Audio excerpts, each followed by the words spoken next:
All right, ready? Jazz hands. Welcome to AirSpace from the Smithsonian's National Air and Space Museum. I'm Matt. And I'm Emily.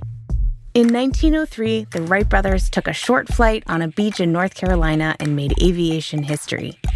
A couple decades later, several different scientists and engineers around the world were working on the thorny problem of vertical takeoff and landing, what would eventually become the helicopter. It wasn't long after helicopters became available to the public in the 1940s that a young pilot named Jean Ross Howard decided she would learn to fly one. Not satisfied with just becoming a helicopter pilot herself, in 1955, Jean recruited all 13 licensed women helicopter pilots to start the Whirly-Girls. The Whirly-Girls still exist today, with thousands of members who encourage and mentor each other, and they provide training and scholarships. We're talking about the helicopter, Jean Ross Howard, and the Whirly-Girls today on AirSpace, sponsored by Lockheed Martin. The Whirly-Girls are an organization of women helicopter pilots that was founded in 1955 by Jean Ross Howard. Right, 1955. So consider that it's only been like 10 years since civilian pilots could even get a helicopter license. So the Whirly-Girls really got in on the ground floor thanks to Jean Ross Howard. This feels like a really fast turnaround for me. I feel like generally when we've talked about women's history in air and space, it feels like it's usually decades before women are allowed to do the thing. 10 years feels like a quick turnaround. Yeah, we've done shows before about like the 99s, and we know that they came together in 1929. So in a sense, right, like women had been excelling and succeeding in the realm of aviation at that point for a little while. So ground had already been kind of broken for women in aviation. So maybe it makes sense that that 10-year span is not that long between the first helicopter license to when the Whirly-Girls was founded. And Matt, I think in order to talk more about the Whirly-Girls, I think we first have to talk about helicopters and how helicopters came to be. That's right. And we have a helicopter expert at the museum. His name is Dr. Roger Connor. If you've been listening to the show, you've probably heard his voice before. So yes, we spoke to Roger about helicopters. I'm Roger Connor. I'm the curator for vertical flight at the National Air and Space Museum. And I curate helicopters, autogyros, VTOL aircraft, advanced air mobility, anything that basically can take off and land without a runway and still make it around in forward flight. So no rockets, no balloons, but all the whirly things. Like we mentioned at the top of the episode, helicopters took a more circuitous path to invention than did airplanes. Helicopters were invented on multiple continents over multiple decades. So unlike the Wright brothers and the invention of the airplane, where you essentially have a couple people doing all of the things from prototyping to first demonstrations to first practical commercial aircraft, there's no parallel to that with a helicopter. Helicopter's probably a lot like most other inventions in which things happen in parallel and sometimes in contradictory ways in multiple places with a lot of different people. And so the short answer is that the most essential aspects of helicopter technology really come out of the autogyro, which is a precursor, something that's kind of between airplane and helicopter. From the early 20s through about the mid 30s, we see the autogyro being kind of the core area of helicopter development. And then in the mid 30s, we see both sides of the Atlantic, various steps being taken where some of those lessons of the autogyro are incorporated, with the result that by the eve of World War II, what we accept as the helicopter today is really taken form.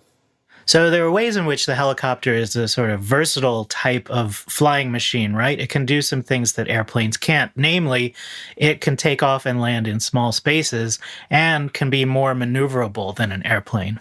Problem with airplanes is you can't put them in the city. You have to have an airport, and as we get into these big multi-motored airliners, you need a big runway for that, and so they can't fly downtown. So if you want to get on an airplane to go somewhere, you have to get out of the city and then go to the airport. Maybe if you have one of these helicopters, it's possible you can take off from a roof and then fly out to the airport.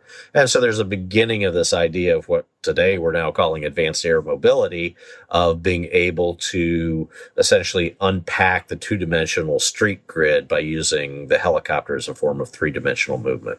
The end of World War II marked this period of time in which helicopters start being used and deployed for all kinds of different things that we might think of today, like medevacs, really short flights, surveying, tourism, aerial photography, all kinds of military uses, the classic news helicopter, traffic reports.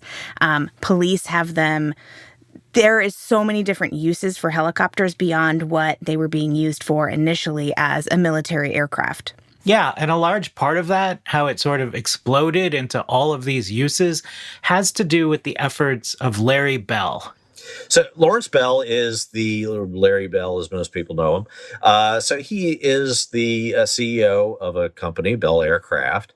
Bell is in World War II making fighter planes. The problem is their fighter planes really aren't that good.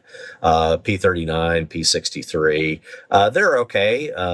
Russians definitely like them, but they're really not the top of the line fighter aircraft. And Bell knows that the days of their government contracts making military aircraft are coming to an end. So they're not going to survive much past the war on these military contracts. And so they're looking at all of these pilots that have been trained for the military, right? So at the end of the war, there's essentially 2 million aviators that come out of American military service, right, that have been trained in how to fly aircraft.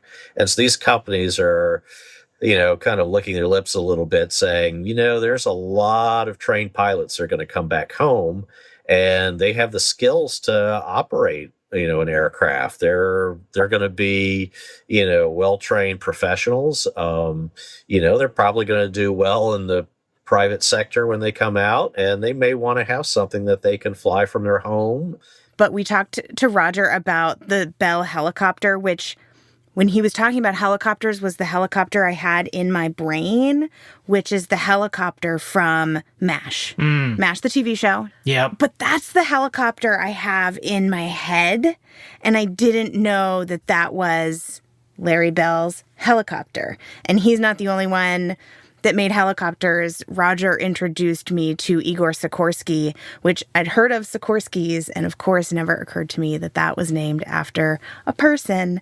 But I was very pleased that in this situation I got to re-envision the MASH theme song in my head with dramatic helicopter takeoff and landings, and I felt very nostalgic, and I feel like I need to look up a couple of classic episodes now. But Larry Bell was not the only person working on helicopters.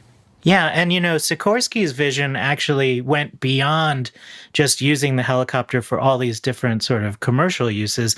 He actually imagined helicopters kind of taking the place of automobiles, like a helicopter in every garage. Sikorsky's going around telling everybody that after the war is over, you will be able to buy a helicopter for your home at the same price as your family sedan, and that you will be able to fly from your house to your office downtown and land on the roof and commute home and go to the grocery store.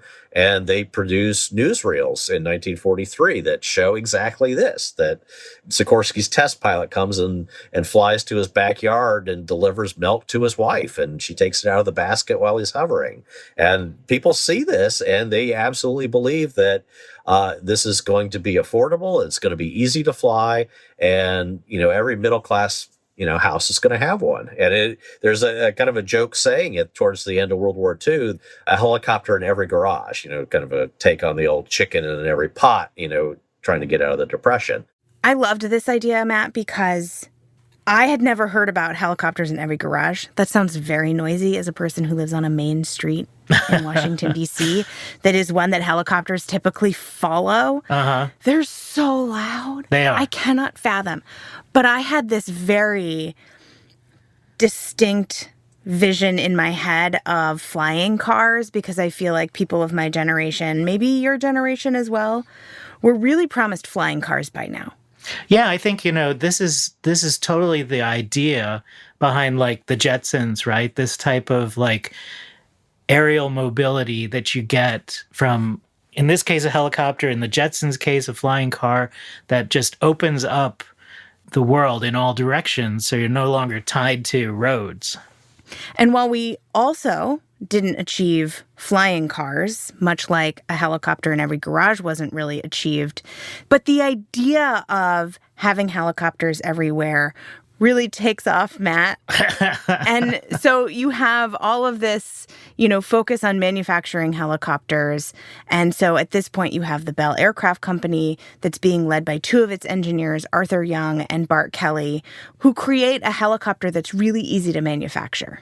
Arthur Young took a really interesting model-based approach. So he used flying scale models that were essentially remotely piloted. So they were, basically had a wire running to them, but he was able to work out some unique control systems and came up with something that was essentially quite easy to produce in terms of a manufacturing perspective, easy to maintain, much easier than the Sikorsky system. And so Bell realized that they had the rudiments of this idea of a flying car that they could sell, that you now had a fairly simple, easy to build system that you could probably produce relatively economically. And so through the war, they go through test flights. And by 1945, they are in fact positioned to become the first company to actually certify a new model helicopter. And they do that in 1946 based on the work of Arthur Young and Bart Kelly. So, in addition to these companies trying to feed the public helicopters, there were a lot of people interested in vertical flight at the time, including Jean Ross Howard, or Jean Ross Howard Phelan. She used both names during her lifetime, who was in high school when she got her first taste of flying. We weren't able to talk to Jean Ross Howard for this episode because she died in 2004. But we do have a recording of her talking to Smithsonian historian Debbie Douglas about her inspiration for flying back in 1985. Well, my very first was that I cut high school one day and used my Christmas money and had my first airplane flight. When was this? When I was in high school, which would be 1933 or 4. Why would you want to do that? I always wanted to fly. Jean first started off as an airplane pilot, or a fixed-wing airplane pilot, before she became a helicopter pilot. And she initially got her pilot's training and her pilot's license in the Civilian Pilot Training Program, which was the pre-World War II government training program that taught civilians how to fly. If you want to learn more about the Civilian Pilot Training Program and civilians in aviation during World War II, go check out our Homefront episodes that we did last summer, including the Homefront episode, Students of the Air. After her time in the Civilian Pilots Training Program, Jean worked for Eastern Airlines out of National Airport here in Washington, D.C. as a reservation agent, selling tickets. Then she worked for an airplane company. Well, just before the war, I was working for the Washington office of Piper Telegraph in Aranca. Mm-hmm. And my boss had the wonderful idea, realistic idea, that every Army officer should know how to fly as well as drive and ride a horse. Part of Jean's job would be to take Army officers up in a Piper airplane and show them what the plane was capable of doing. While at this job, she was recruited for the WASP, the Women Air Force Service Pilots, and started training, but she washed out. She did stay on for a while doing recruiting and logistics for the WASP. Eventually, she switched to the Red Cross and ended up running a Red Cross Club, which is a place where service members on leave can socialize and get a hot meal. And there were lots of pilots that would come through the club, and Jean thinks she was chosen for that club in particular because she was a pilot too, and, could sort of hang with the pilots. So then I ended up on the Isle of Capri for 2 years as program director of the Air Force Rest Camp. And I think one reason I was sent there was because I was a pilot and could speak the language. But it were 2 wonderful years. After the war, Jean returned to do demonstration flights, but this time she was working with the Aircraft Industry Association. My boss, who had been the head of the 3 Washington offices, was then the head of the aircraft industry was then. So he made a position available to me. So I came here in the personal airplane division, and these were all the light plane manufacturers. And for a while, I was getting a different plane every 4 months. So I could, demonstrate, sell air-mindedness, as it were. And I concentrated on taking heads of women's organizations up here in Washington for their first flights, which was very well received. So we've been working up to this moment. This is the moment when Jean and the helicopter meet for the first time. Jean gets transferred to the helicopter division and gets her first taste of rotorcraft life. The Helicopter Council wanted to put on a flight demonstration in Washington for the National Association of State Aviation Officials. And they didn't know where they could do this. So I thought of a friend of mine who has a farm down in Bowie, Maryland, with a flight strip. So I asked him if we could rent the farm for the day, which we did. And we had about 4 helicopters there. And I had my airplane, so I was running a little ferry flights from National to the farm. And we brought the majority of them by bus. We spent the day there, and everybody had their flight in the helicopter. And that's when I had my first flight. And that did it. You were hooked. I was hooked. So then when I was transferred to helicopters here at AIA, I kept dropping hints that I would be so much better in my job if I could fly them. And finally, that wonderful Mr. Larry Bell, I wore him down, and he said, all right, Jean, get yourself to Fort Worth, and we'll give you the same course we gave Madame Oriole. So I got the time off from AIA, and I went down on my own and stayed 3 weeks, 18 flying days, and got my reading.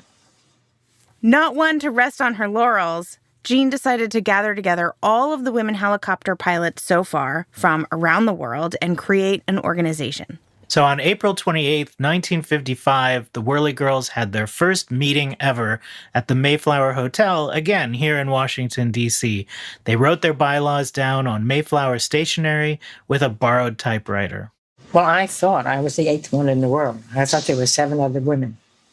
And then when I came back, I started researching it and writing to manufacturers here and abroad and to flying clubs. And I found out there were 12 others, and I was the 13th. So then I invited them all to come here to Washington during the American Helicopter Society Forum and organize. And they all agreed it was a good idea, and 7 came. The name Whirly-Girls comes from Larry Bell, the one who we talked about earlier in the episode, because he and Jean were friends. And early on in the history of the Whirly-Girls, they thought about changing their names because usually organization of adult women don't like to be called girls. But the history was a lot stronger, and Whirly-Girls has stuck. Also, there was a men's organization of helicopter pilots that was kind of parallel to the Whirly-Girls called the Twirly-Birds, and I feel like together those two names go really nicely together. Yeah, I think it's true. Yeah. So, in their origins, the Whirly-Girls was mainly there for camaraderie, and a lot of the early events were hoverings, as they called them, or social gatherings where members would fly in and meet and talk about flying helicopters. And usually that was done as part of a larger aviation event happening in the area. And this doesn't sound completely dissimilar to some of the organizations we've talked about, like the 99s. It's really meant to be a group of people talking together, supporting one another. And when you think about why organizations like the 99s were formed, why organizations like the Whirly-Girls were formed, there wasn't, women pilots around every corner that were there to, talk to you about your experiences and provide advice and support. So it makes a lot of sense to me that, especially in the early days, if there was, tens of under 100 women helicopter pilots, that their hoverings would be associated with larger events. Yeah, and they did some pretty cool things. Like, I think this is cool because I just went to the Baltimore Old Time Music Festival where they had actual square dancing with someone calling out instructions. But one of the very early events that the Whirly-Girls did involved helicopter square dancing, where 4 helicopters, 2 of them decorated as as men with straw hats and 2 decorated as women with eyelashes and skirts did maneuvers while being called by a square dance caller. And I can't even imagine what that looked like or how that worked, but it sounds pretty darn cool. They had to have called it over a radio, though, right? 4 helicopters at the same time sounds loud. Yeah, but it must have been iconic too, because the image that is the Whirly-Girls logo is based on that square dancing girl helicopter. One of my favorite facts, I don't know why this is my favorite fact, Matt, but one of my favorite facts about Whirly-Girl membership is that when you become a member, you get a silver charm. I'm a charm bracelet girly. I have multiple. I collect charms. So obviously this is near and dear to my heart. But that silver charm is engraved with the Whirly-Girl logo that you just described, as well as your membership number. And in the early days, the membership number was the order of which you got your helicopter rating. So for example, Jean Ross Howard was the 13th woman to get her helicopter rating, so her membership number was number 13. Today it's different. Today it just has to do with, like, if you're the 10,000th person to have joined the Whirly-Girls, then your membership number is 10,000. So in the beginning, it was based on when you became a helicopter pilot, and Whirly-Girl number 1, the first woman to get a helicopter pilot license, was Hannah Reich. And she did do activities with the Whirly-Girls. She also was a Nazi, and she had gotten her helicopter license in the context of flying for the German army during World War II. She was number 1 because she was the first woman to earn a helicopter pilot's license, and we know that she did come to the US for various events. So maybe she was involved. We don't know how much. If you want to learn more about some of the original Whirly-Girl members, you can go to the Whirly-Girls website and look up their history page, which has a lot of great information and is a great place to start. Yeah, you can learn about Whirly-Girl number 2, Ann Carter, the first American woman to get a helicopter pilot's license and the world's first commercial helicopter pilot. She flew sightseeing tours around New York City, or Madame Jacqueline Auriol, who, as Jean mentioned earlier, was a pioneering French aviator, a test pilot who was the second woman to break the sound barrier, and Whirly-Girl number 8, or any of the other 9 helicopter pilots that got licensed before Jean. Since the early days of the Whirly-Girls, one of their big goals was to support and increase the membership of the Whirly-Girls. And so one of the ways that they did that was by fundraising to support scholarship programs, which were funded in part by the sale of different kinds of items, different kind of Whirly-Girl merch that generally features the logo that, Matt, you mentioned earlier of the square dancing lady helicopter. What are some of the things that you consider important achievements in your involvement? Well, I think our scholarship program, I'm very proud of that, because every recipient has gone on to get a rating and is a member of the Whirly-Girls. Not that we won't remember, it wasn't an idea to gain members, but that she stuck with it. Because when we first started, we could only give $500. Mm-hmm. And that was more of a challenge than a help. You know, they had to go on and get their rating on, raise the money for the rest of it. So I'm proud of that. From 1955, with only 13 members, to 30 years later when Jean recorded this oral history interview, the members of the Whirly-Girls have changed a lot, mainly because women pilots of all kinds had more opportunities in 1985 than 1955. And a lot of those opportunities were thanks to organizations like the Whirly-Girls. How are the members that you see today different or the same from early years? Well, I think the ones today probably are more, many more of them are really going to have a career in helicopters. Where in the very early days, some of them just got a rating and occasionally flew or maybe did have a helicopter, but I'd say more and more of them are really sincerely want to make a career of it. Not only military, but civilian. Because we have so many more now that are flying for the corporate operators or flying offshore or have their own companies. And the Whirly-Girls still exist today, with hundreds of members around the world. And the scholarship programs of the Whirly-Girls have grown as well, from the first years of $500 scholarships to today, when the organization gives out dozens of scholarships annually in 3 categories: one for members seeking additional training, one for non-members looking to fund their initial training, and one for those looking to learn helicopter maintenance. And I think this is a really important part of what the Whirly-Girls do, because all facets of helicopter training is expensive. It's even more expensive than learning to fly a fixed-wing aircraft by like 3 times. A lot of helicopter pilots in the civilian world today are ex-military, and the reason is because it's incredibly expensive to train on helicopters. It's about 3 times as much as an airplane, right? You know, if you're spending $100 an hour to learn to fly in a fixed-wing airplane, you're doing $300 in a helicopter, and we're talking the low end, right? You want something a little bit more serious, then you're $750,000 an hour. Yeah, helicopters they're much more expensive to operate, much more expensive to insure, burn more fuel, all of that. That they are a difficult aircraft to get into. So if you're going to go into spend your own money to learn to fly a helicopter, you're looking at undergraduate tuition essentially to be able to get in the field. Matt, I always thought getting a pilot's license was a really expensive endeavor, and is certainly not the reason. It's not the reason I haven't tried to do it. It sounds scary and I don't want to do it. But to consider that becoming a helicopter pilot is at least 3 times more expensive makes it even more prohibitive, makes it even less accessible than becoming a fixed-wing aircraft pilot. And that requires a lot of community effort to support new pilots joining. Jean Ross Howard was active with the Whirly-Girl community until her death in 2004 at the age of 87. And her legacy continues to live on because in addition to scholarships, the Whirly-Girls are also doing a lot of work with formal and informal mentorship, advocacy for women in the field, and to generally raise awareness of the field of helicopter piloting for women.